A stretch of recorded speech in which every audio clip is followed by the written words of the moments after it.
북한에서는 지난 5일부터 노동당 8차 대회가 열리고 있습니다. 김정은 국무위원장의 보고에 이어서 당 규약도 개정을 했습니다. 국방력 강화를 명시했는데요. 지금 전회의 과정이 조선에 있는 조선중앙통신 등을 통해서 방송이 되고 있습니다. 주로 국방 분야에 중점을 두고 있다는 분석도 나오고 있고요. 자, 자세한 내용을 홍현익 세종연구소 수석 연구위원 그리고 김형석 전 통일부 차관과 이야기 나눠보겠습니다. 어서 오십시오. 네, 어서 오십시오. 안녕하십니까. 예. 북한의 대내외 정책의 큰 줄기를 이제 정하는 대회입니다. 북한 8차 당 대회가 이어지고 있는데요. 새로 나온 내용은 당 규약을 개정을 했는데 국방력 강화를 명시했다고 합니다. 먼저 홍현희 세종위원님, 네. 여기서 당 규약에서 처음으로 국방력 강화를 명시했다고 하는데요. 어떤 네. 의미가 있습니까? 요번에 특징이 선군 정치 하면은 김정일 위원장의 트레이드 마크였잖아요. 예.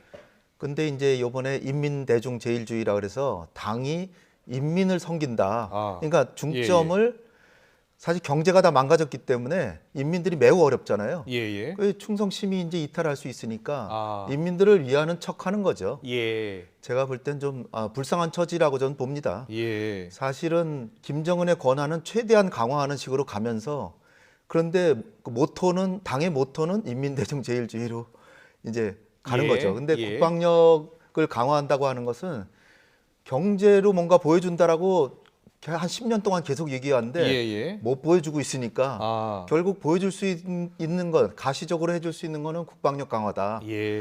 그래서 저것도 고륙지책으로 나온 게 아닌가 저는 보고요. 근데 이제 모토는 뭐 무슨 강성대국 분위기죠. 과거에 우리가 들었던. 그러나 실제로 저게 재정적 여력이 따라줘야 되는 것이기 때문에 상당히 실현 가능성은 크지 않다. 그러나 일단 핵은 가졌으니까 우리가 경계해야 되는 건 사실이지만 김정은이 만약에 여력이 있으면 경제를 개선해서 인민들의 삶을 낫게 해주겠다라고 했을 텐데 국방력을 한 거는 다른 거 내세울 게 없다. 네, 그렇게 전 생각합니다. 그렇군요. 자, 김 차관님은 어떻게 보세요? 지난 7차 당대회 때를 기억해 보면요. 2016년 5월 7차 당대회 때는 핵과 경제를 병진 동시에 개선해 나가겠다라고 얘기하지 않았습니까? 그러면서 경제개발 5개년 계획도 이렇게 발표를 했는데 오늘 개회사 때 보니까 김정은 위원장이 어느 정도 경제 실패 부분을 인정한 부분이 나오더라고요. 그렇죠. 그 기본적으로 이제 북한이 이제 당대에서 하는 것은 앞으로 5년 동안 북한을 어떻게 끌고 가겠다라는 김정은 위원장의 생각이란 말이죠. 그러면 이제 그 속에서 전체적인 그림을 보면서 조금 전에 나왔던 이제 국방력 강화나 이제 경제력 문제가 중요한데 이제 이번에 제기한 게 보면 우선 첫 번째가 사회주의를 건설하는데 획기적 진전을 이루자라는 거예요. 그럼 그 속에 보면 이제 북한 주민들이 잘 살 수 있는 거. 그러니까 즉 정치 사상적으로 이제 강한 국가, 그다음에 군사적으로 강한 국가, 그다음에 이제 경제적으로 강한 국가를 표명하는 게 사회주의 건설인데 이제 그 중에서 지금 이제 이번 대회에서 강조하는 것은 인민 소비품의 생산을 정상화해서 이제 인민들이 폐부로 그러니까 이제 직접 피부로 느낄 수 있는 그런 발전을 느끼도록 하자라고 하면서 인민 대중주의를 강조를 한 거란 말이죠. 그래서 이번은 이제 말 그대로 이제 인민들의 생활 중심, 그래서 인민 대중 중심주의로 가는 거고 이제 그다음에 이제 국방력 강화는 저는 이거 봐요. 조금 전에 이제 홍 박사님 말씀하신 대로 궁예지책이라고 그러는데 이제 사회주의 건설하는데 경제 부분에서 성과가 없어요. 그런데 이제 중요한 것은 핵무기를 개발했다. 이걸 강조를 한단 말이죠. 그러니까 이걸 좀 전면에 내세우는 것도 있고 그다음에 또 하나는 남북 관계에서 국방력 강화를 이번에 당규약에 넣는데 이제 그거는 뭐 그게 안 넣었다고 해서 그걸 이제 무시한다라는 거 아닌데 넣었다라는 것은 그만큼 이제 남쪽에서 하고 있는 첨단 무기 도입이라든지 군사력 증강에 대해서 위협을 느끼고 있다는 거죠. 그래서 대남 관계에도 보면 그런 부분에 대한 최고 당국자의 해명이 필요하다라고 했으니까 그런 차원에서 보면 이제 숨이 일관한 주장이다라고 볼 수 있는 거죠. 북한이 지금 처한 여러 가지 현실이 지금 반영된 그런 8차 당대회 모습인 것 같습니다.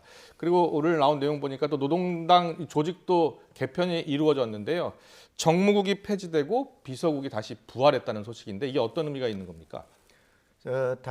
뭐 본래 소련도 그렇고 공산당 보면은 당의 비서가 이제 그 제일 중진들이고 거기 중에 이제 총비서, 예. 뭐 제너럴 세크러터리 영어로 하면은 그러니까 비서 중에 제일 그 우두머리가 국가의 수반이죠 사실. 예. 근데 형식적으로는 최고인민회의 뭐 상임위원장 뭐 이런 걸 또 내세워서 국회의장을 내세우기도 하는데 그건 이제 그 국가 수반이 귀찮으니까 그냥 예. 외교관들은 당신이 맞아라 뭐 이런 식으로 하는 건데요. 예. 이름만 지난번에 정무국이라고 뭔가 나라가 잘 되고 경제가 잘 되면 저런 걸 할 필요가 없죠. 예. 뭐 안 되니까 이름이라도 바꿔보자. 그래서 정무국으로 바꿨어요. 그래서 정무국이 저는 5년 전에 이게 뭔가 그랬는데 비서국을 정무국으로 바꾸고 당 비서라 그러면 천지가 막 놀랄 정도로 높은 지위인 거죠. 북한에서는. 예. 근데 그 사람들 이제 무슨 뭐 부위원장직을 주고 이름을 다 바꿨는데 네. 지금 한 것을 보면은 의도가 뭐 누구도 지방에 가도 무슨 위원장들이 많을 거 아니에요. 그렇죠. 그러니까 김정은도 위원장이고 누구도 위원장이란다. 예. 그러니까 당의 최고를 어느 절대 권력으로 지금 가고 있는데 예. 유일사상으로 가는데 위원장이 너무 많아요. 하다못해 부위원장이란 말도 별로 듣기가 좋지 않죠. 그렇군요. 위원장이라는 거는 지상에 딱 한 명이다. 예. 이런 식으로 해서 김정은만 위원장으로 남겨놓고 예. 다른 사람들은 부위원장을 이제 책임비서 이렇게 바꾸고 이렇게 한다는 거예요. 예. 그러니까 어떻게 보면 저거는 실질적으로 조직이 바뀌는 게 아니라 예. 이름이 바뀌는 것이기 때문에 어떤 정치적인 선전행위다. 저는 일단은 저 부분은 그렇게 보고 싶습니다. 알겠습니다.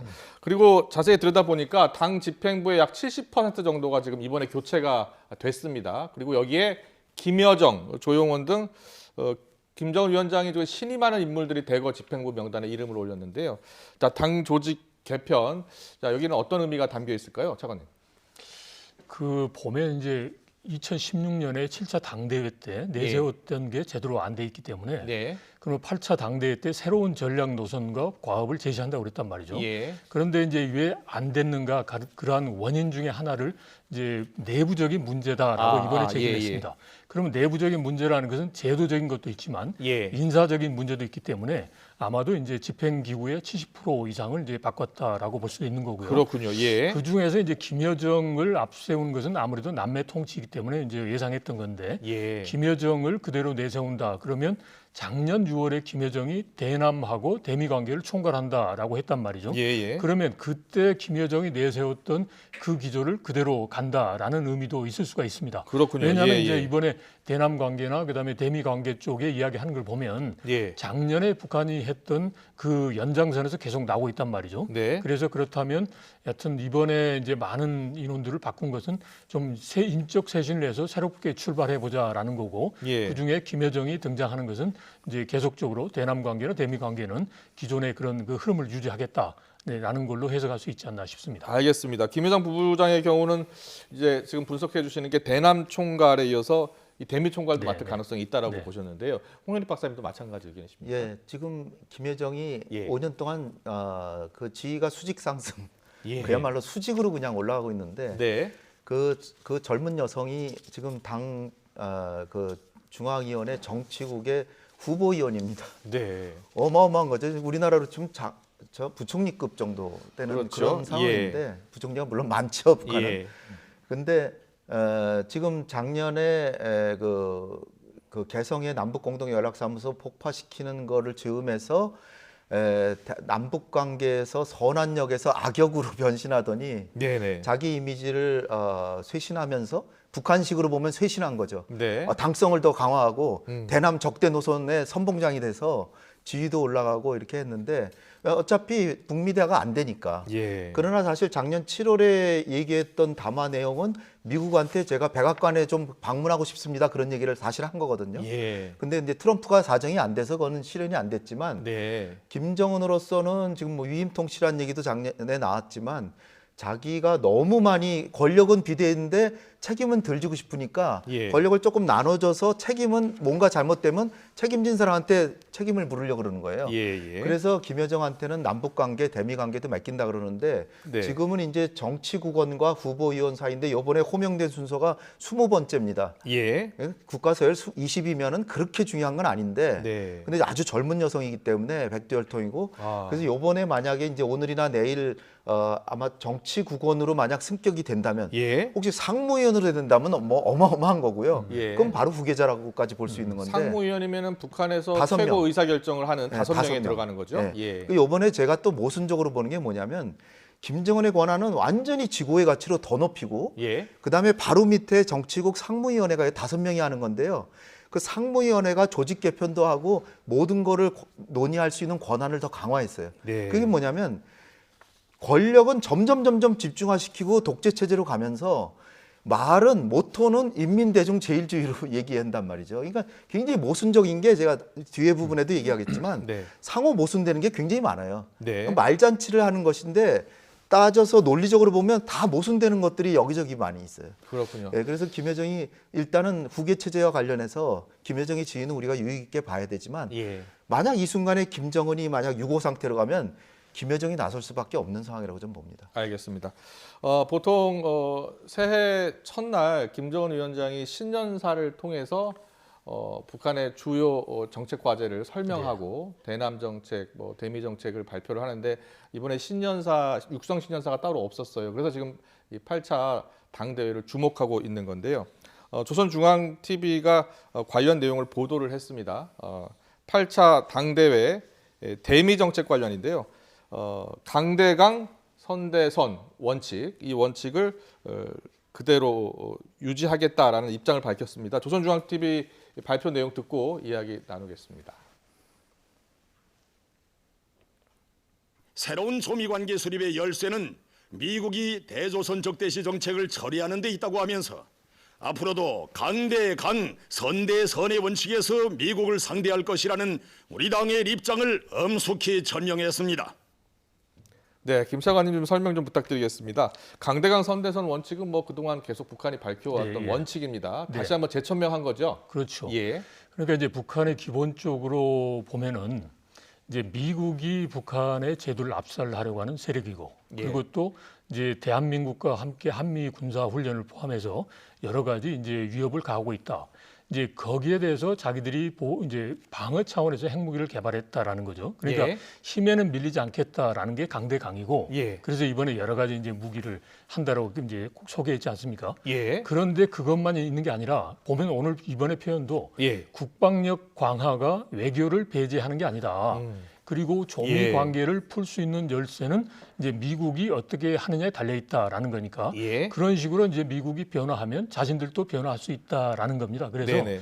이건 어떻게 말하면 이제 미국에 대해서 북한을 호락호락하게 봐서는 안 된다라는 거고, 예. 그다음에 그렇다고 해서 무조건 막 힘으로만 싸우겠다는 거 아니니까 네. 우리하고 한번 대화를 해보자라는 이제 그런 두 가지의 메시지를 주고 있는 게 아닌가 싶습니다. 알겠습니다. 대화를 한번 해보자라는 의미도 들어있다라는 말씀을 해주셨는데 어제 김정은 위원장의 지시 내용을 보니까 핵잠수함 설계 연구가 끝나고 최종 심사 단계에 있다 이런 내용이 들어있더라고요. 그렇다면 핵잠수함도 개발하겠다라고 천명한 거 아니겠습니까? 예, 뭐 이제 갈 길은 자기네가 대륙간 탄도탄이란 것까지 개발했는데 미국이 양보적으로 대화에 안 나오니까 예. 그러면 우리가 좀 더 강해지는 걸 보여주면 나오겠느냐 뭐 그런 취지에서 핵잠수함을 얘기를 했는데요. 예. 핵잠수함을 한다면 우리에게도 지금 안보에 위협이 되니까 예. 해상 안보가 굉장히 위험하고 우리가 갖고 있는 건 디젤 잠수함인데 자꾸 네. 만들고 있는데 지금도 만들고 있습니다. 우리도. 예. 근데 디젤 잠수함은 하루에 2번 올라와야 돼요. 예. 핵잠수함은 그냥 수중에서 계속 다니니까 예. 어디 있는지 알 수가 없죠. 네. 그러니까 대륙간 탄도탄은 날아오는 게 그나마 보이잖아요. 예. 그러나 이게 지금 미국한테는 대단한 협박이 되는 게 캘리포니아 연안까지 몰래 가가지고 예. 한 번도 안 뜨고 그냥 캘리포니아까지 가서 거기서 그냥 로스앤젤레스를 공격한다는 거예요. 예. 그래도 대화 안 하겠느냐 그런 메시지를 지금 보내는 건데 예. 거기다가 무슨 대륙간 탄도탄도 뭐 다탄도 모형을 지난 작년 10월 달에 모형을 보여줬잖아요. 예. 그게 실물인지 모형인지도 몰라요. 근데 그 전문가에 따르면 대륙간 탄도탄이라는 게 마치 다탄두로 한 번에 한 발로 여러 도시를 동시에 가격할 수 있는 것처럼 그렇게 큰 대형의 대륙간 탄도탄을 보여줬지만 실제로는 지금 북한이 한 실험이라면 고각 발사밖에 안 해봤기 때문에 예. 고각 발사로는 그런 걸 시험해 볼 수가 없다는 거예요. 거기다 예. 탄두를 소형화해야죠. 왜냐하면 여러 개 탄두를 실어야 되니까. 예. 그다음에 각각 새로운 추진체로 갈 수 있는 정밀한 그 유도 체계가 또 필요한데 과연 북한이 될까? 돈도 없고 기술도 되지 않을 것이다. 뭐 또 대기권 밖에서 들어오려고 그러면 또 이게 또 타버리기도 하고. 예. 그다음에 이제 관련되는 게 뭐냐면 우리도 북한이 핵잠수함을 개발한다고 저렇게 노골적으로 나오니까 우리도 당연히 핵잠수함을 가져야 돼요. 근데 말이 핵잠수함이지 핵잠수함이 핵미사일을 쏘는 잠수함이 아닙니다.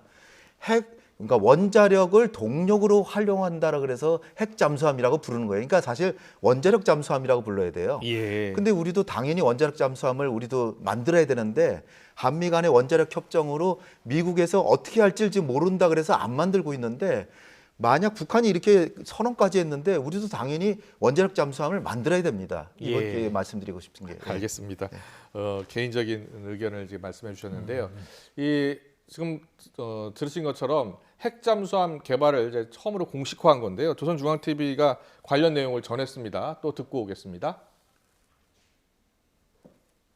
해군의 현존 수중 작전 능력을 현저히 제고할 확고한 전망을 열어놓고 새로운 핵 잠수함 설계 연구가 끝나 최종 심사 단계에 있으며 네.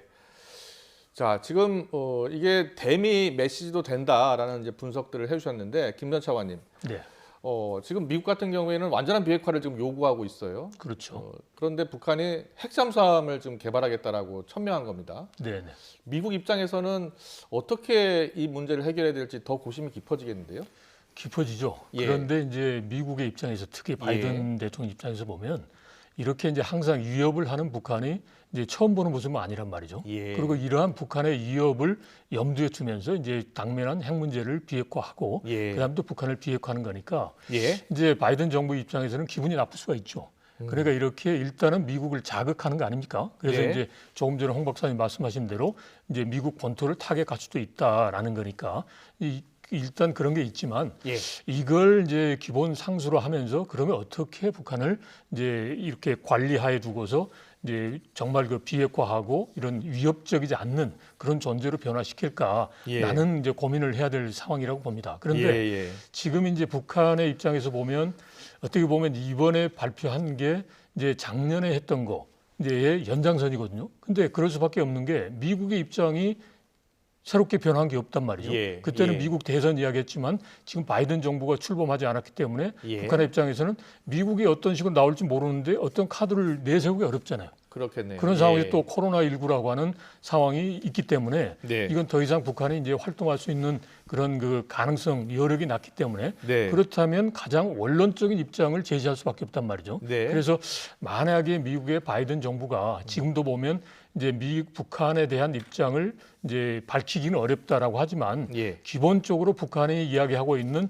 2018년에 그 싱가포르 합의 지금 이번에도 북한은 그러한 이제 새로운 조미 관계를 마련하기 위한 합의를 했다라고 성과로 제시하고 있단 말이죠. 그래서 그런 이제 싱가포르 합의를 이행하고 존중하는 바탕 위에서 남북 관계 특히 북한 문제를 풀어가겠다라는 메시지만 이제 주었더라면 그러면 이제 이번과 같은 그런 메시지보다는 조금 더 이제 좀 이제 다른 유형의 그런 북한의 메시지가 나올 수도 있었지 않느냐 싶습니다. 여하튼 미국 입장에서는 좀 생각을 해봐야 될 그런 이제 메시지입니다. 북한의 그 핵잠수함 개발 공식화와 관련해서는 아직 미국 정부의 입장이 나오지 않았고요. 특히 바이든 행정부가 이 문제를 어떻게 보고 있는지 아직 입장이 나오지 않았으니까요. 북미 관계에 어떤 영향을 미칠지 좀 더 지켜보겠습니다. 이런 가운데 김정은 위원장이 이 남측을 향한 메시지도 내놨습니다. 메시지 내용을 보면요, 남북 관계가 판문점 선언 발표 이전으로 지금 돌아갔다 이렇게 이야기했습니다. 자, 남북 관계를 어떻게 풀어야 될까요, 이거? 네, 대남 부분이 제가 상당히 좀 저는 저를 분격하게 만들 정도예요. 왜냐하면은 이게 사실 우리 문재인 대통령께서 북미 간의 정상회담을 몇 번이나 주선을 해주고 최대한의 노력을 다해서 미국도 상호주의 입장에서 이 북한과 이렇게 타협을 해서 북핵 문제 해결 쪽으로 가자 이렇게 해서 정말 공정한 중재인 역할을 지속적으로 해왔고 남북 간에도 관계 개선과 인도주의적 지원을 수도 없이 하려고 이렇게 노력해 왔는데 우리를 거꾸로 비난을 하는데 비난하는 내용이 뭐냐면 남북 간에 군사합의를 해놓고 왜 한미연합훈련을 하고 첨단 무기를 왜 들여오느냐 이거예요. 그러면은 자기네들은 북한은요 우리가 국방력을 강화하고 한미연합 훈련을 하는 것은 북한이 남북 기본합의선 물론이고 그 한반도 비핵화 선언을 정면으로 깼잖아요. 예. 우리는 1991년에 남북 간에 합의한 한반도 비핵화 선언에 따라서 핵에 대해서는 다 버렸잖아요. 네. 북한은 그걸 완전히 깨버리고 자기는 핵을 개발했잖아요. 예. 그리고 요번에도 지금 그 뒤에 계속 발언하는 거 보면 핵무력을 계속 강화하겠다는 거 아니에요. 그런데 자기네들은 핵무력까지 강화하면서 예. 뭐 인공위성을 쏘느니 뭐 수중 발사 핵 전략 무기 뭐 다탄두 미사일 온갖 걸 다 얘기하면서 우리는 첨단 무기 조금 들여온다고 해서 재래식 무기거든요. 네. 그걸 가지고 너네는 약속을 어겼다고 하니까 저는 이게 정말 후한무치 또는 자기 모순적인 얘기가 되는 거예요. 근데 네. 그렇다고 해서 우리 정부가 저는 우리 정부한테 바라는 게 북한이 정말 어이없는 적반하장식의 이런 얘기를 하는 거는 일단은 비판을 해야 됩니다. 비판은 하고 사실은 한반도 비핵화 선언만 유지했으면 우리가 전혀 그럴 일이 없다. 예. 미군의 영향력도 상당히 줄어들 것이다. 뭐 이런 얘기는 안 해도 되지만 네. 그거는 다 가로 속에 다 들어있는 거예요. 예, 예. 근데 당신들이 핵을 만들었기 때문에 미국의 영향력이 강화되고 한미연합 훈련도 하고 우리도 첨단 무기를 안 할 수 없는 거 아니냐. 그런 얘기는 일단 하고 그러면서도 인도적인 지원은 계속 할 것이고 왜냐하면 우리 호혜적으로 같은 예, 민족이니까. 예, 예. 그리고 개별 관광도 하겠다. 그러나 문재인 대통령과 김정은 위원장 간에 약속한 바가 있는 것이 잘 안 됐다고 지적을 하니 그렇다면 그거를 잘 이행하기 위해서 남북 군사 공동위원회를 개최하자. 이렇게 제안을 해야 됩니다. 제안을 해서 하나하나 조목조목 따지는 거예요. 당신들이 핵만 버리면 우리는 당신들이 요구하는 거 많이 들어줄 수 있다. 예. 첨단 무기도 좀 천천히 들여올 수 있다. 얼마든지 여유를 두면서 그렇게 해야 되는데 기본적으로는 명분에서 네. 북한이 비핵화 합의를 어겼다는 건 분명히 얘기를 해야 됩니다. 자기네들은 어겨놓고 우리한테 조금 우리도 자주적 국방을 위해서 하는 걸 가지고 우리가 약속을 어겼다라고 저렇게 하는 행태는 저로서는 정말 이해하지 못하는 행동입니다.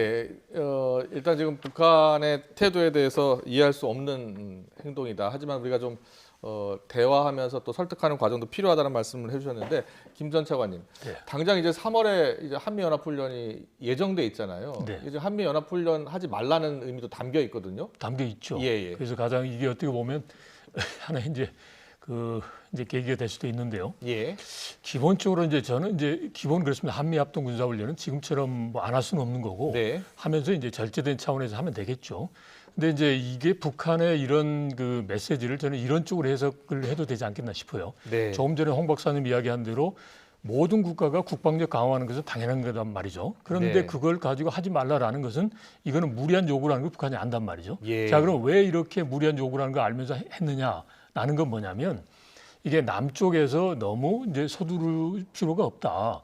이제 왜냐하면 이제 지금 현재 보면 코로나 상황이 있지. 예. 결국은 이제 미국과 대화를 통해서 제재를 푼다든지 이게 안 되는데 남쪽하고 할 수 있는 게 아무것도 없단 말이죠. 네. 근데 만약에 할 수 있는 것은 미국의 입장과 반대되는 그러한 이제 남쪽의 조치인데 이거는 이미 2년 동안 봐서 어렵다라는 거 아는 거란 말이죠. 네. 그래서 이제 제 판단에는 이제 남쪽에서 이제 남북 관계에 대해서 여러 가지 열망은 있고 그렇지만 이 부분에 대해서 너무 이제 조급하거나 성급하게 하지 마라. 예. 맨 마지막에 보면 이제 이런 이야기도 있어요. 기본적으로 남쪽이 어떻게 하느냐에 따라서 2018년과 같은 봄날이 온다라는 거지만 예. 그 말은 뭐냐면 상황이 변화하면 이제 남북 관계도 변화할 수 있다라는 거니까 네. 이제 우리 입장에서 보면 이제 북한의 한 주장에 대해서 너무 이걸 가지고 뭐 일희일비식으로 할 필요는 없고 예. 기본적으로 상황이 북한이 필요로 하면 오게 되는 거란 말이죠. 네. 그러면 이제 그때 이제 우리가 남북 관계도 속도를 충분히 낼 수도 있다라고 생각합니다. 알겠습니다.